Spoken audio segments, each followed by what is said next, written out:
Day 1 at Varanasi. Day 1 এ আমরা কোথায়, কোথায় গেলাম, কি করলাম, ব্রেকফাস্ট কোথায় করলাম সব এই ব্লগে থাকবে। উইথআউট স্কিপ করে দেখতে থেকো, না হলে কিন্তু তোমরা কিছুই বুঝতে পারবে না। তো দেখতেই পাচ্ছ রেডি আমরা দুজনে হয়ে গেছি। আর রুমটা একটু মেসি যেহেতু বুঝতেই পারছো। তো অনেক তাড়াতাড়ির জন্যে তো আমরা সকাল, সকাল ৪ টের সময় মোটামুটি আমি উঠে গেছিলাম। রেডি হতে, হতে ওই ৬টা বেজে গেছিল। তো দেখতেই পাচ্ছ গেট নাম্বার 2 থেকে আমাদের কিন্তু হোটেলটা, এখান থেকে ঢুকলেই আমাদের একটু 2 মিনিট ওয়াকিং ডিস্টেন্সেই আমাদের হোটেলটা, খুব কাছেই। আগের ভিডিওগুলো তো দিয়েছি, তোমরা দেখে নিও। হাঁটছে এখন, প্রসেসিং চলছে, হাঁটতে পারছে না, এখন দাঁড়িয়ে পড়বে সব সাথে আমার। এটা হচ্ছে দশাশ্বমেধ ঘাট, যেটা আমাদের হোটেলটা একদমই কাছে ছিল, যেই ঘাটটি। তো আমরা পুরোপুরি, তোমরা জাস্ট, আমি জানি না মানবে কিনা, আমরা দশাশ্বমেধ ঘাট থেকে 80 ঘাট অব্দি বাই ওয়াকিং গেলাম। আর এত রকমের ঘাট, জানোই তোমরা 80টার ওপর ঘাট আছে। তো এক একটা ঘাটের কিন্তু লুক এক এক রকম। সেইটা কিন্তু ফিলিংস নিতে গেলে তোমাদের কিন্তু বাই ওয়াকিং এ যেতে হবে, না হলে কিন্তু সেই আমেজটা। আর চেষ্টা করবে ভোর ভোর বেলায় বেরোতে। আমরা একটু দেরি হয়ে গেছিল, 6টার পর বেরিয়েছিলাম। তো দারুণ লাগছিল, সেই একটা প্লিজেন্ট একটা ওয়েদার ভোরবেলা এমনি সুন্দর থাকে। তো যেতে যেতে অনেক রকমের দৃশ্য আমাদের চোখে পড়লো, যেটা কখনোই হয়তো দেখিনি, কখনোই যাই না এখানে আসা হবে কিনা। কারণ বলে যে মহাদেব কি নগরীতে তখনই যাওয়া যায় পসিবল যখন ডাকবেন মহাদেব নিজে।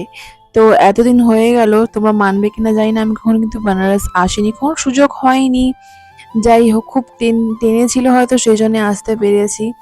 আমার তো খুব ভালো লাগছিল। তো এই ড্রেসের লিঙ্কগুলো তোমার যদি মনে হয় নেবে, পছন্দ যদি হয়, তাহলে আমি কমেন্ট বক্সে পিন করে রাখবো, তোমরা ওখান থেকে চেক আউট করে নিও। আর তখনই এখানে একটা মন্দির ছিল শিবলিঙ্গ, তো ওখানে আমি জলও ঢেলেছিলাম।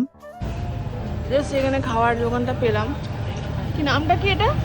শ্রীরাম সবিতা। আমার হিন্দি ভাই ভুলে গেছি ভাই, সেকেন্ড ল্যাঙ্গুয়েজ হিন্দি ছিল, আমি ভুলে গেছি ভাই। আমরা খাচ্ছি হিং কচুরি, অসাধারণ খেতে নাকি বলছে। কিরে রিভিউটা দে, খেয়ে যাচ্ছিস তো গরম গরম, কিরম লাগছে? পনির অনেকগুলো দিয়েছে, আমি তো দেখতে পাচ্ছি মোটামুটি। আমরা তো ভাবছিলাম রাম কি যে বিখ্যাত যেখানে সে জায়গায় খাবো, বাট ওইখানে তো খুঁজতে গিয়ে আমরা এত এক্সস্টেড হয়ে গেছি। তারপরে আর শুনেছি এত অনেক লোকজনরা খায়, তো কোয়ালিটি আমি জানি না, আমি কিন্তু খাইনি, বলতে পারবো না, বাট এটা ওরা খাচ্ছে, ওটা খুব ভালো। আমি এখানে টেস্ট করি, এখান থেকে একটু নিই, জাস্ট টেস্ট করি আগে। অনেক গরম তো ভাই, এই হচ্ছে ব্যাপারটা। আর আমি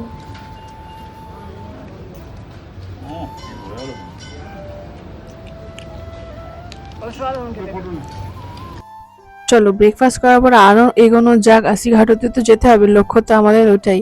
এখানে অনেক অ্যাংলো ইন্ডিয়ানদেরকেও দেখতে পাবেন, ওরা এত দূর থেকে আসে, সত্যি খুব ভালো লাগে নিজ জায়গায় যখন আসে।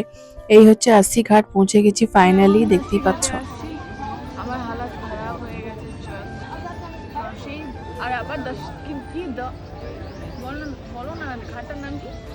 80 ঘাট লেখা আছে সামনে, দেখ 80 ঘাট। ঘাট থেকে আমরা 80 ঘাটে আসলাম। এই এখানে কি কি দিয়েছে? আর লাকিলি ঠাকুরের আমার মানে ইচ্ছাতে হয়তো ভোগ পেলাম, খিচুড়ি ভোগ। অ্যান্ড এটা হচ্ছে গিয়ে গজা।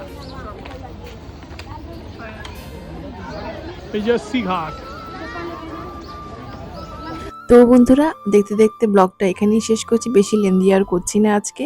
বিকালে কি করলাম সেগুলো সব শেয়ার করব। আর আমরা বোটে করে ফিরেছিলাম, যেটা পার পার্সন 100 করে পড়েছিল। তোমরা কিন্তু আসলে দেখে নিও, কথা বলে নিও, কারণ ওরা অনেক উল্টাপাল্টা দাম বলতে পারে, কিন্তু রেট কিন্তু পার পার্সন 100 করে।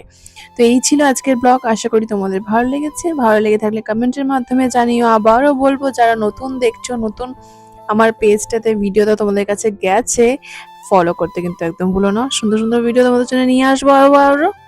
সঙ্গে থেকো, সাথে থেকো। আর কিরম লাগলো অবশ্যই জানিও। অনেক অনেক ভিডিও অলরেডি আপলোড করি, যারা দেখোনি গিয়ে দেখে নিও। Thanks for watching, bye, follow for more.